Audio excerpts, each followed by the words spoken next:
छत्रपती संभाजीनगर जिल्हा प्रशासनाने देखील इंधन भरण्यावरील मर्यादा अखेर उठवली आहे। दुचाकीसाठी 200 रुपये आणि चारचाकी वाहनांसाठी 2000 रुपयांपर्यंत इंधन भरण्याची मर्यादा घालण्यात आली होती, ती काढण्यात आली आहे। जिल्ह्यात निर्माण झालेल्या परिस्थितीमुळे प्रशासनाने हा निर्णय घेतला होता।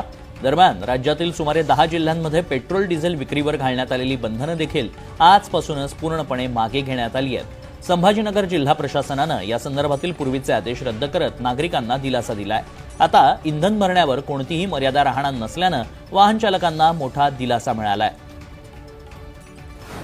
छत्रपती संभाजीनगर शहर व जिल्ह्यामध्ये काल परवा पेट्रोल पंपावर खूप मोठ्या वाहनाच्या रांगा लागल्या होत्या आणि पेट्रोल आणि डिझेलचा तुटवडा आहे, टंचाई आहे असं चित्र निर्माण केलेलं होतं।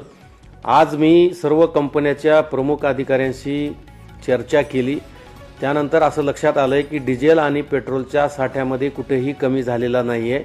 येणारा फ्लो हा कंटिन्यू चालू आहे, कुठेही टंचाई नाही आहे। फक्त अफवा पसरवल्यामुळं लोकांनी पेट्रोल पंपावर गर्दी केली आणि अव्वाच्या सव्वा पेट्रोल भरून डिझेल भरून घेतल्यामुळं पेट्रोल पंपावरचा साठा संपलेला आहे। माझी समस्त नागरिकांना नम्र विनंती आहे की आपण पॅनिक होऊ नका, अफवावर विश्वास ठेवू नका।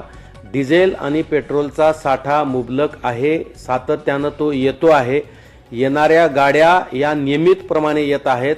जसं जसं नेहमीप्रमाणे गाड्याची आवक होती त्याचप्रमाणे गाड्याची आवक चालू आहे। Subscribe now and press the bell icon. Never miss an update.